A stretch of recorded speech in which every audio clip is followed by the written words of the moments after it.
MS मंथन में आप लोगों का हार्दिक स्वागत करता हूं। आज का जो हमारा विषय है वो है सामाजिक विषय से। जैसा कि आप लोगों को पता है कि या इसके पहले मैं एक वीडियोस में अपलोड कर दिया था कि NMMS एग्जाम राष्ट्रीय आय एवं योग्यता आधारित छात्रवृत्ति परीक्षा में कैसे या किस तरह के क्वेश्चंस पूछे जाते हैं। तो इसमें दो पार्ट में एग्जाम होता है। पहला जो पार्ट होता है वो रीजनिंग सेक्शन का होता है।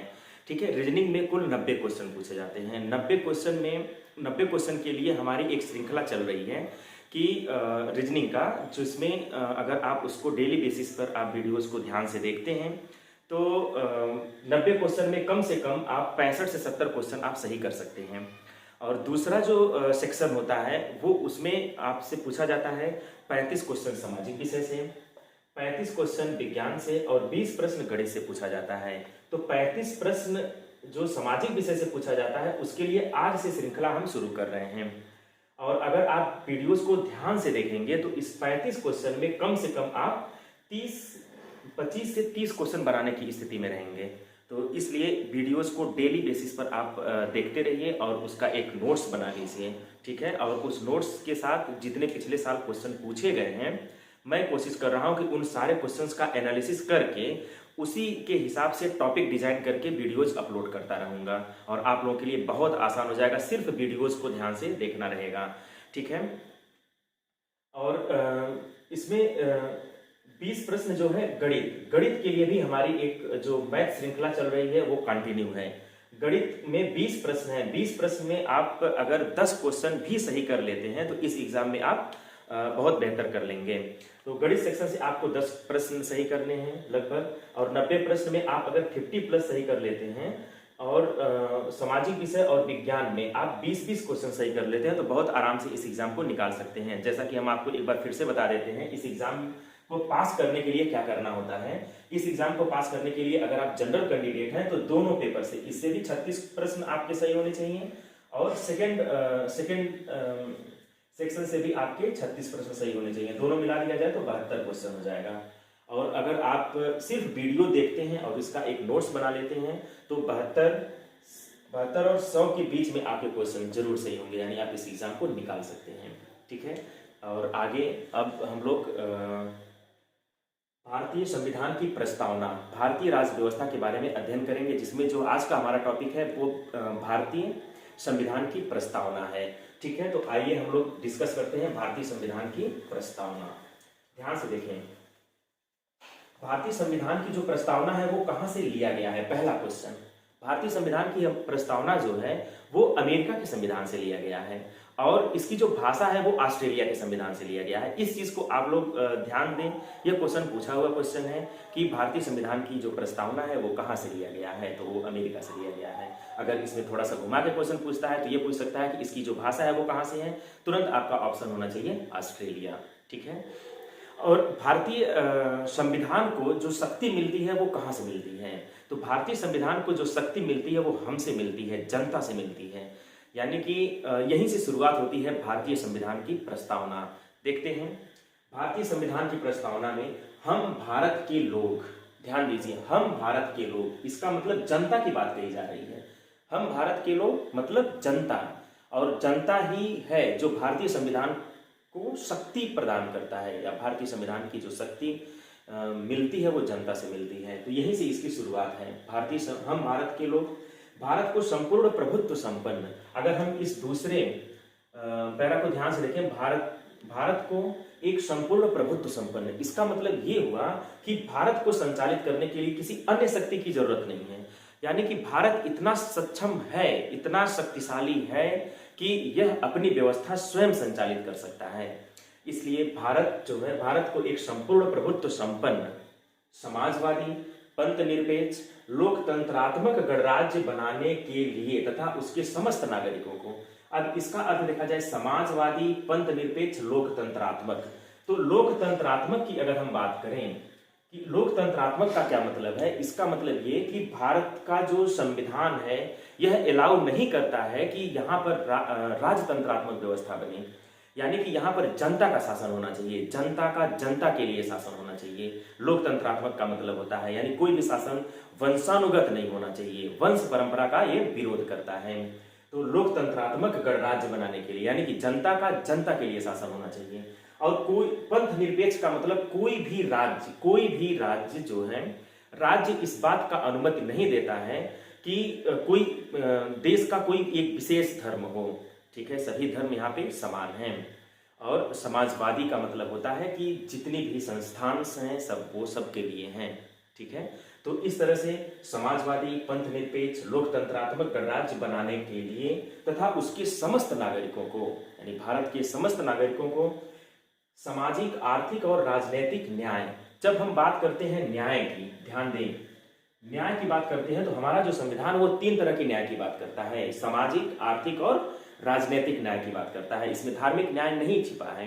कभी कभी ऑप्शन में ध्यान दे देता है कि भारतीय संविधान की प्रस्तावना में क्या नहीं है, तो उसमें आपसे देगा सामाजिक, आर्थिक और राजनीतिक, सामाजिक न्याय, आर्थिक न्याय और राजनीतिक न्याय और धार्मिक न्याय। तो क्या नहीं है, तो धार्मिक न्याय नहीं है, तो इस ऑप्शन को आपको सेलेक्ट करना होगा।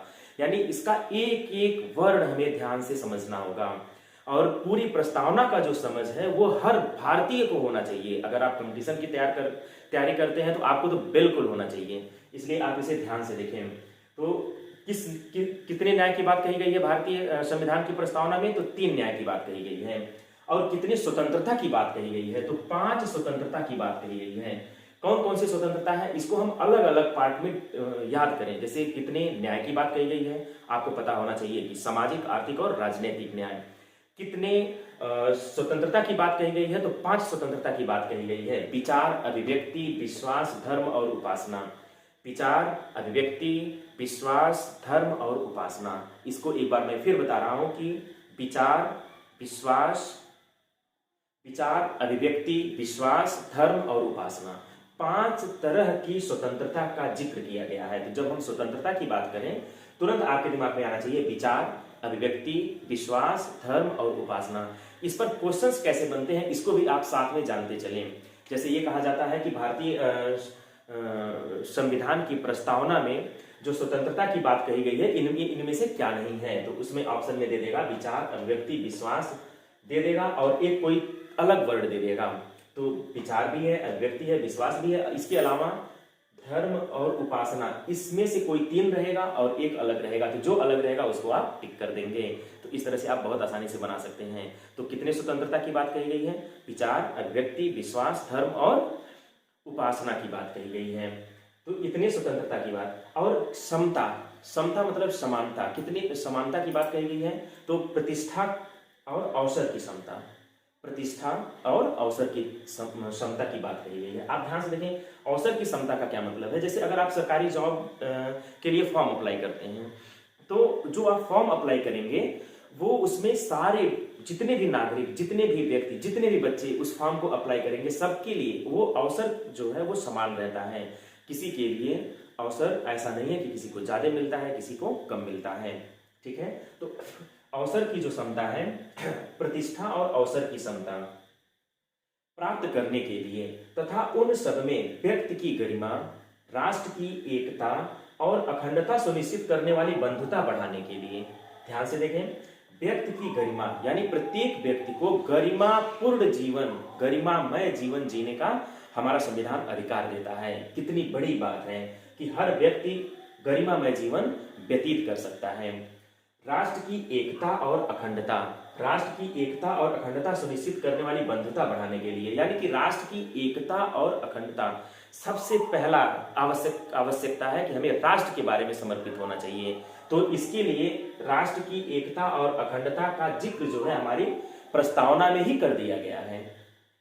सुनिश्चित करने वाली बंधुता बढ़ाने के लिए दृढ़ संकल्प होकर अपनी इस संविधान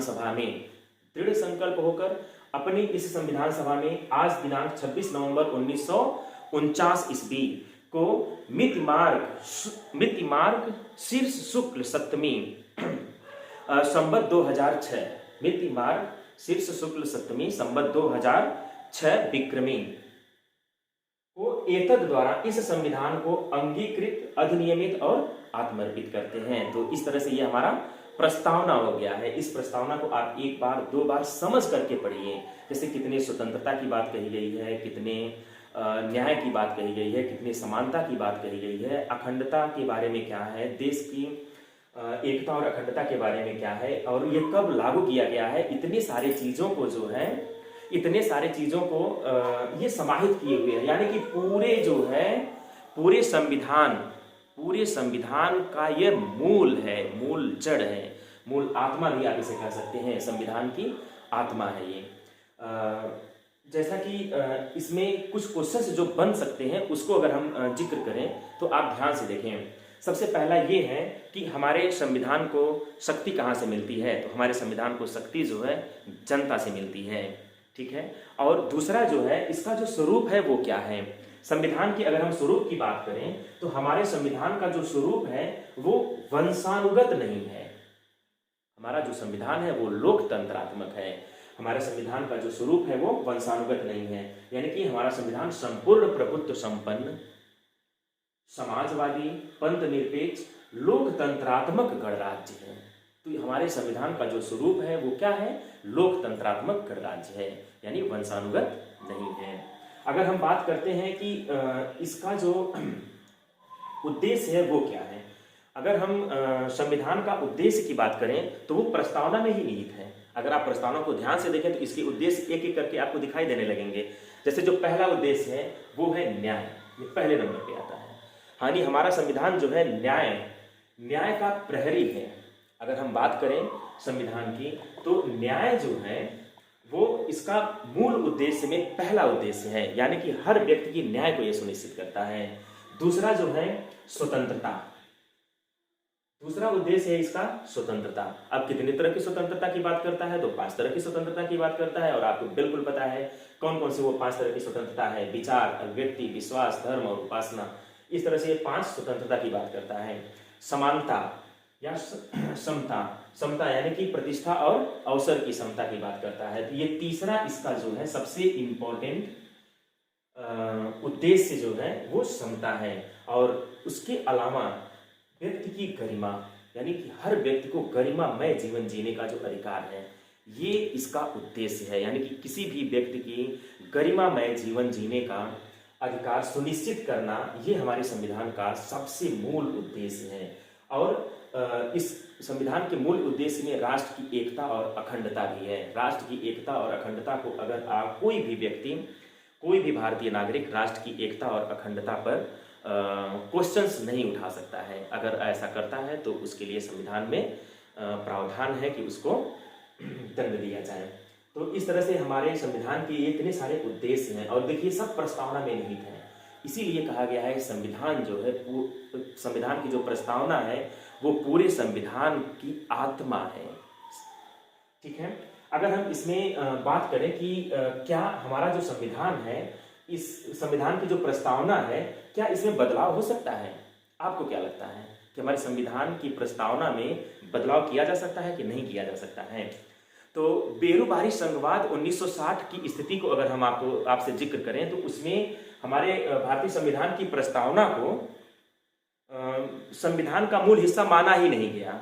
और अगर संविधान का यह मूल हिस्सा जब माना ही नहीं जाएगा तो क्या आप इसमें संशोधन कर सकते हैं? कदापि नहीं, इसमें कोई संशोधन नहीं किया जा सकता था। लेकिन 1973 में केशवानंद भारतीय बनाम केरल राज्य में ये बताया गया कि ये संविधान का मूल हिस्सा है, और जब ये संविधान का मूल हिस्सा हो गया तब तो हम इसमें संशोधन कर सकते हैं।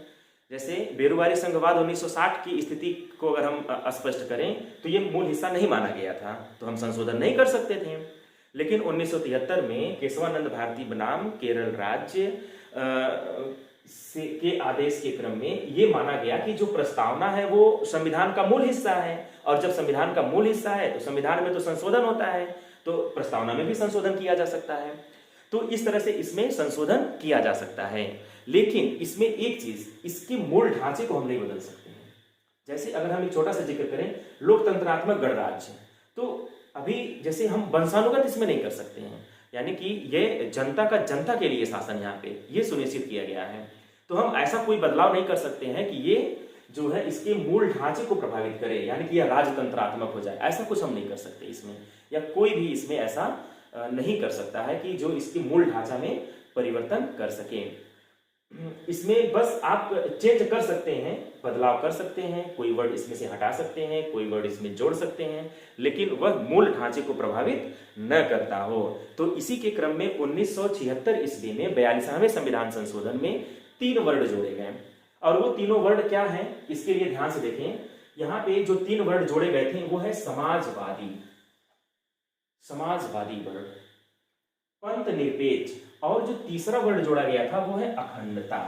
ध्यान दीजिए, बहुत बार, कईयों बार ये एग्जाम में क्वेश्चन आया हुआ है कि 1976 42वें संविधान संशोधन में क्या जोड़ा गया था। तो हम आपको बता दें, समाजवादी, पंथ निरपेक्ष और अखंडता, ये वर्ड जोड़े गए थे। समाजवादी, पंथ निरपेक्ष और अखंडता, ये 3 वर्ड जो है ये हमारे भारतीय संविधान में 42वें संविधान संशोधन में जोड़े गए थे। ये क्वेश्चन पूछा जाता है किस संविधान संशोधन में जोड़ा गया था। तो बहुत सारे संविधान संशोधन दिया रहता है, उसमें एक ऑप्शन 42वां भी दिया रहेगा। तो 42वें संविधान संशोधन में ये तीनों वर्ड जोड़े गए थे। ठीक है, और इसकी जो टोटल जो इसकी समझ है, इसको अगर आप विकसित करना चाहते हैं तो आप इस वीडियोस को 1 बार, 2 बार, 3 बार देखिए, और आप जितनी बार आप इस वीडियो को देखेंगे उतना ही आपको ये और ज्यादा क्लियर होता चला जाएगा। अच्छा, इस संविधान को या इस संविधान में संविधान सभा द्वारा कब इसको अपनाया गया था? इसको संविधान सभा में 13 दिसंबर 1946 ईस्वी को, 13 दिसंबर 1946 ईस्वी को पंडित जवाहरलाल नेहरू ने इसको संविधान सभा के सामने पेश किया था, और इसे उस समय इसमें स्वीकार किया गया था। तो वो डेट आपसे भी पूछा जाता है कि कब किया गया था, तो 13 दिसंबर 1946 ईस्वी को। तो इस तरह से जो है इससे रिलेटेड जितने क्वेश्चंस बन सकते थे मैंने बना दिया है। अब इसमें कुछ टिप्पणियां कही गई थी, जैसे अगर हम बात करें कुछ टिप्पणियों की, तो जैसे N.A. पालकीवाला ने इसे कहा था कि ये परिचय पत्र है, आइडेंटिटी कार्ड है। N.A. पालकीवाला ने क्या बोला था कि जो प्रस्तावना है वो क्या है?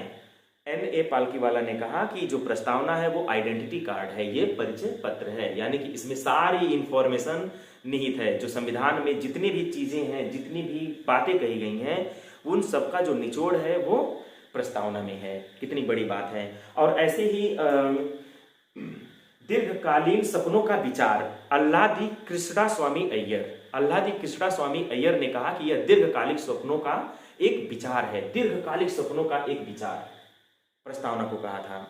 और इसमें एक सबसे जो इंपॉर्टेंट क्वेश्चन ये पूछा जाता है कि क्या भीमराव अंबेडकर